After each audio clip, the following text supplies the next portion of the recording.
One day, a mighty emperor who ruled the greatest empire in the world suddenly declares that the old gods his people worshipped for centuries are false. He closes their temples, melts their statues, and makes a new religion, once persecuted, the official faith of the entire empire. Centuries later, on the other side of the world, fierce Viking kings who sailed with the images of Odin and Thor on their ships burned their own pagan temples and forced their people to accept a new god. And in the frozen north of Europe, the very last pagan kingdom on the continent finally surrenders after hundreds of years of resistance. What could possibly make entire nations abandon the gods of their ancestors? Sometimes in just one generation. In this video, we will uncover the dramatic, often shocking true stories behind the moments when whole civilizations suddenly changed their religion.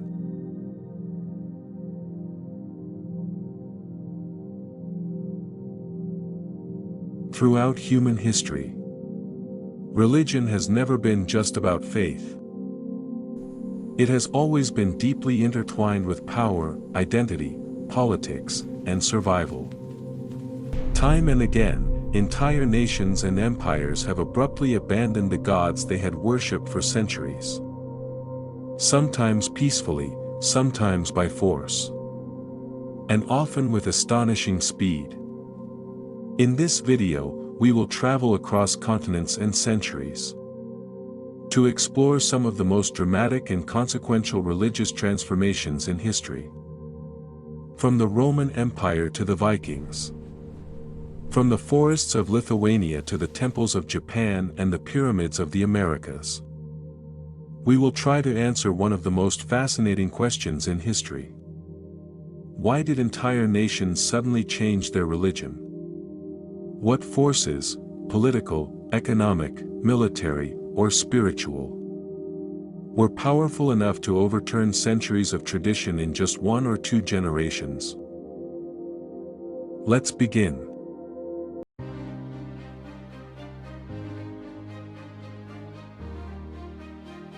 In the year 312 AD, the Roman Emperor Constantine prepared for one of the most important battles of his life.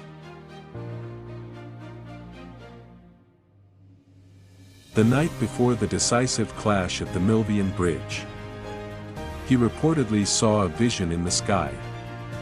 A shining cross with the words, "In this sign, you will conquer."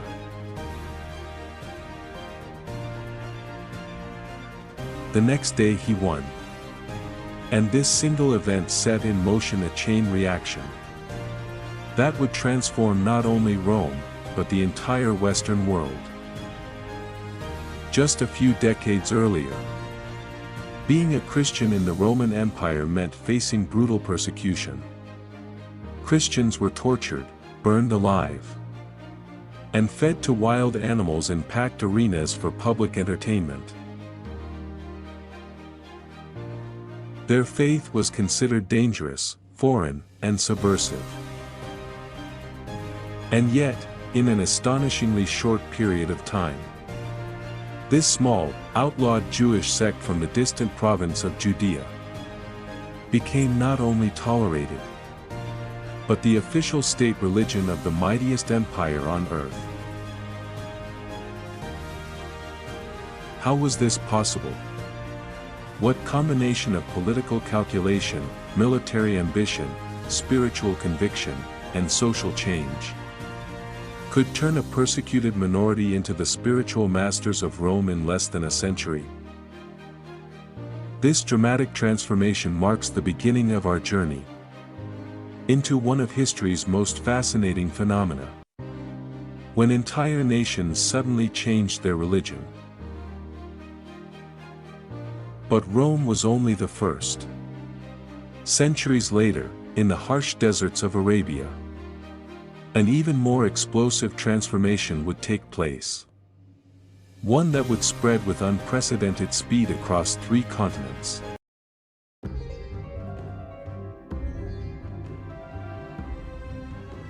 In the early 7th century, in the harsh, sun-scorched deserts of Arabia, a 40-year-old merchant named Muhammad ibn Abdullah began experiencing profound religious visions in a cave on Mount Hira. What started as one man's spiritual awakening in Mecca would within a single century after his death become one of the most explosive religious, cultural, and military transformations in human history. By the year 750 AD, the religion of Islam had spread from the Arabian Peninsula across North Africa, into Spain in the west, and all the way to the borders of India and Central Asia in the east. Vast territories that had been under Roman, Persian, and local pagan rule for centuries fell under the banner of a new faith with astonishing speed. How did this happen? How did a relatively small group of Arab tribes, previously known mainly for raiding and trading, manage to conquer and convert millions across 3 continents in such a short time? The reasons were as complex as they were powerful. A revolutionary religious message that promised equality before God, social justice, and spiritual clarity. Brilliant military leadership and tactics. The exhaustion of the old Byzantine and Persian empires. And the appeal of Islam to many oppressed peoples. This was not merely conquest by the sword. In many regions, entire populations voluntarily embraced the new faith. The rise of Islam remains one of the most remarkable examples of how quickly and profoundly an entire civilization can change its religion. But while the deserts of Arabia witnessed one of the fastest religious transformations in history, far to the east, on a chain of islands, another ancient society was undergoing its own quiet, yet equally profound spiritual revolution.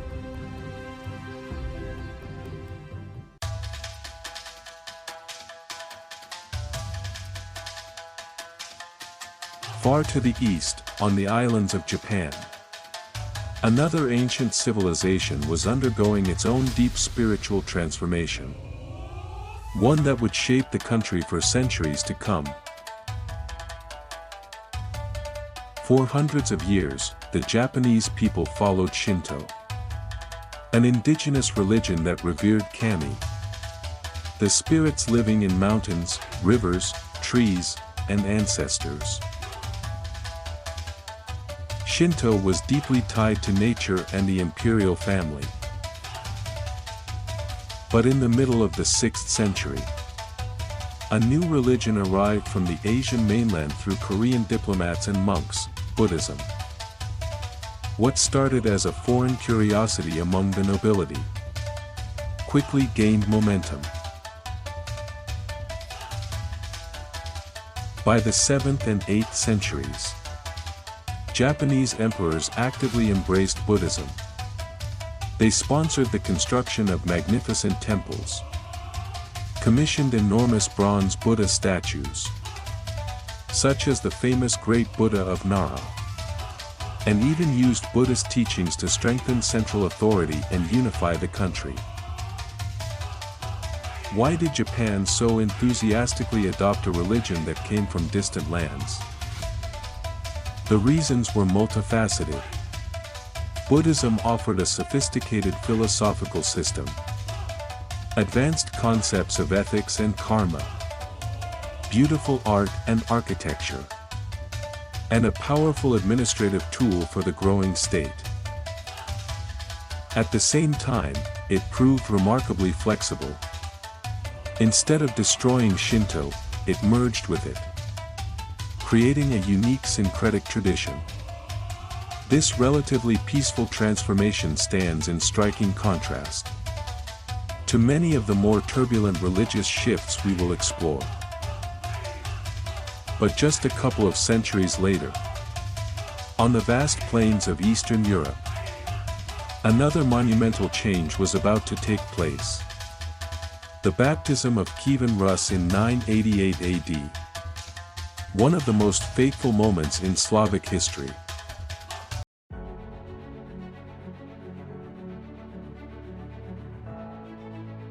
Just a couple of centuries after Japan began its embrace of Buddhism. On the vast eastern plains of Europe, one of the most decisive religious turning points in Slavic history occurred. In 988 AD, Prince Vladimir the Great, ruler of Kievan Rus, a powerful but still largely pagan federation of East Slavic tribes, made a choice that would shape the destiny of Eastern Europe for the next 1,000 years. According to the primary chronicle, Vladimir carefully studied different faiths. He rejected Islam because it prohibited alcohol, Judaism because its people had lost their homeland, and Western Christianity because it seemed less impressive. Ultimately, he chose Eastern Orthodoxy. After his envoys returned from Constantinople deeply moved by the beauty of the Byzantine liturgy, saying they did not know whether they were in heaven or on earth, Vladimir's decision was swift and ruthless.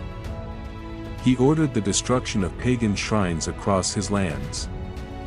The great wooden idol of Purin, the thunder god, was dragged through the streets of Kiev, beaten with sticks, and thrown into the Dnieper River. Then, on his command, thousands of Kievans, men, women, and children, were driven into the waters of the Dnieper and baptized en masse. Within decades, pagan temples were replaced by wooden churches. Byzantine architects began building the great cathedral of Saint Sophia in Kiev. And orthodoxy became not just a religion, but the ideological foundation of the emerging Russian, Ukrainian, and Belarusian states. But while Kievan Rus embraced Christianity relatively early, one European nation would resist the new faith for centuries longer, becoming the very last pagan state on the continent.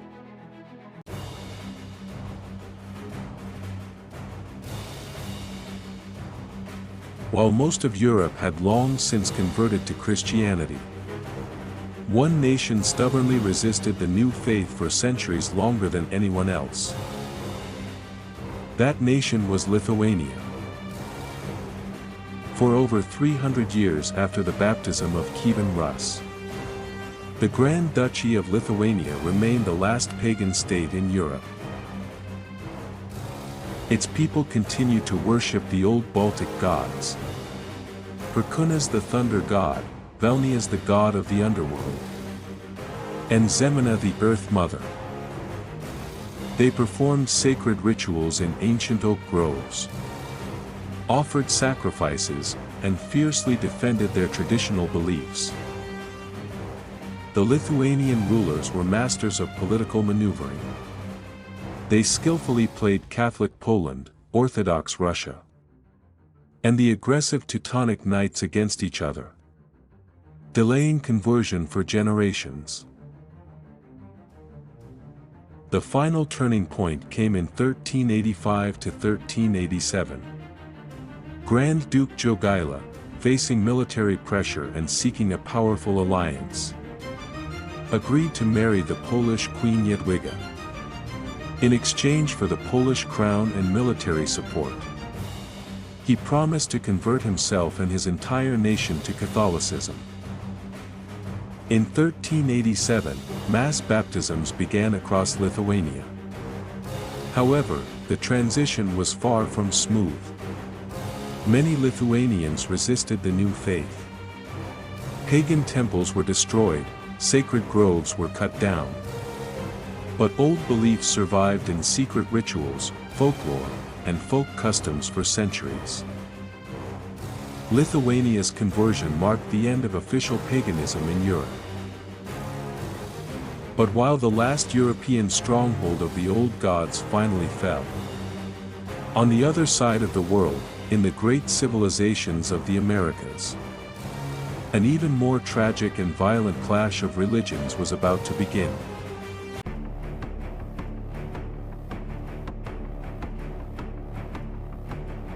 While the last pagan state in Europe was finally surrendering to Christianity, on the other side of the Atlantic Ocean, one of the most dramatic and tragic religious confrontations in history was about to unfold. In the late 15th and early 16th centuries, Spanish conquistadors arrived in the Americas and encountered advanced civilizations with incredibly rich spiritual traditions. The Maya, the Aztecs, and the Incas. These empires had built magnificent temple pyramids, developed complex calendars, and worshipped powerful gods. From Quetzalcoatl and Huitzilopochtli among the Aztecs, to Inti, the sun god of the Incas. Within decades, these ancient civilizations were conquered. Their grand temples were destroyed or built over with Christian churches, their idols smashed, and their priests killed or converted. Millions of indigenous people were baptized, often under threat of violence. But was this purely a story of military conquest and forced conversion? Not entirely. While violence and coercion played a major role, there were also deeper social, political, and spiritual reasons that led parts of the population to accept the new faith. Many common people saw in Christianity a religion that offered hope, protection from cruel Aztec and Inca rulers, and an escape from the heavy burden of human sacrifice.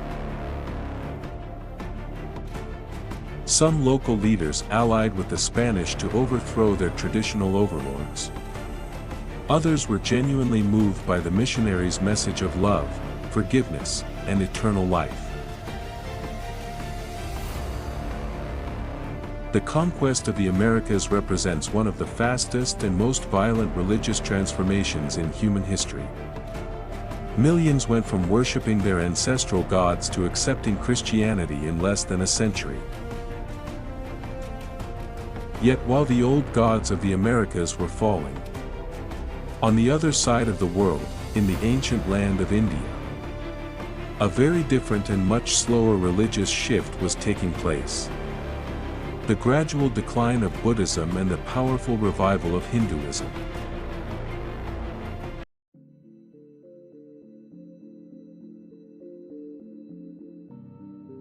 While the Americas experienced one of the most violent religious transformations in history, on the other side of the world, in the ancient land of India, the very birthplace of Buddhism, a much slower but equally profound religious shift was unfolding. For centuries after the Buddha's enlightenment, Buddhism thrived across India. It received massive support from emperors like Ashoka the Great, who spread the faith across the subcontinent and beyond. Magnificent stupas, rock-cut caves like Ajanta and Ellora, and great learning centers such as Nalanda University became beacons of Buddhist scholarship. Yet by the 12th to 13th centuries, Buddhism had almost entirely vanished from India. This decline was the result of several powerful forces. The gradual revival and reform within Hinduism, which absorbed many Buddhist ideas and practices. The loss of royal patronage, and devastating invasions by Turkic and Muslim rulers, who destroyed Buddhist monasteries and universities.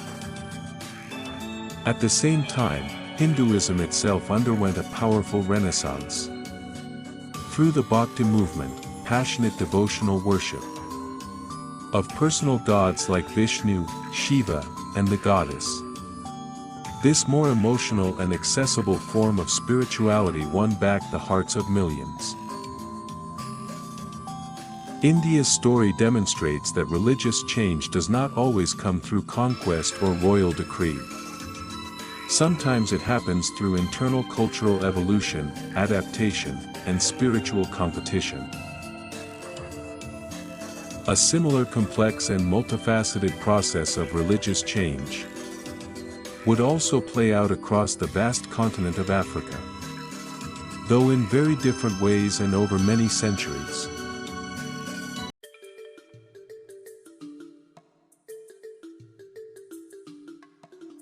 While India experienced a slow internal religious evolution, the vast and incredibly diverse continent of Africa underwent multiple waves of religious transformation over many centuries.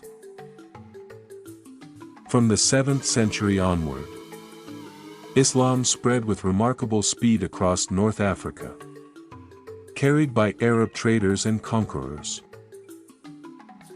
Within decades, cities like Cairo, Kairouan, and Timbuktu became major centers of Islamic scholarship and commerce. Powerful West African empires, the Ghana, Mali, and Songhai, adopted Islam, which brought not only a new faith, but also Arabic writing, advanced administration, and lucrative trans-Saharan trade routes. Later, beginning in the 15th century, Christianity arrived on the coasts of West and Central Africa through Portuguese explorers and missionaries. The process was never simple or uniform. Many African rulers converted for political and economic reasons, to gain access to trade, firearms, and powerful alliances. Ordinary people were often attracted by the new religion's messages of hope, justice, and community, especially in times of crisis. At the same time, traditional African spiritual beliefs, ancestor veneration, spirit worship, and rituals connected to nature proved remarkably resilient, leading to rich syncretic traditions that blended old and new faiths. Africa's religious history is a powerful reminder that conversions were rarely just about theology. They were deeply intertwined with trade, power, survival, and cultural adaptation. Yet long before these changes swept across Africa, another dramatic religious transformation had already taken place. In the cold lands of Northern Europe, the Christianization of the Vikings and Scandinavia.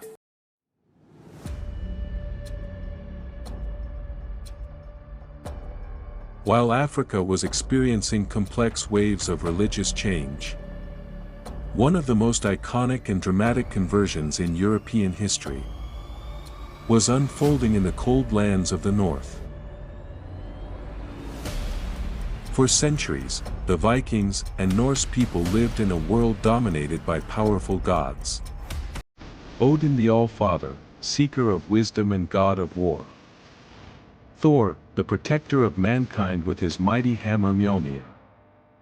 Freya, goddess of love, beauty, and death.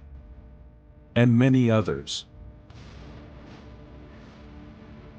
Their religion was deeply intertwined with daily life, seafaring raids, poetry, and the harsh realities of the northern world. Yet between the 9th and 12th centuries, this pagan world gradually gave way to Christianity. The process was long, often violent, and full of resistance. Some Norse kings converted for political and economic reasons, to gain access to trade networks and form alliances with powerful Christian kingdoms. In Norway, Kings Olaf Tryggvason and Olaf Haraldsson used both missionary work and brutal force, destroying pagan temples and executing those who refused to convert. In Iceland, the conversion happened more peacefully in the year 1000. Through a collective decision at the Althing Assembly. Even after official conversion, the old gods did not disappear easily. For generations, many Scandinavians practiced a syncretic faith, wearing Thor's hammer alongside the Christian cross. The Christianization of Scandinavia marked the end of an era, the final chapter of ancient Germanic paganism in Europe. With this, our journey through some of the most dramatic religious transformations in human history comes full circle. Now it is time to reflect on what all these stories have in common, and what they can teach us today.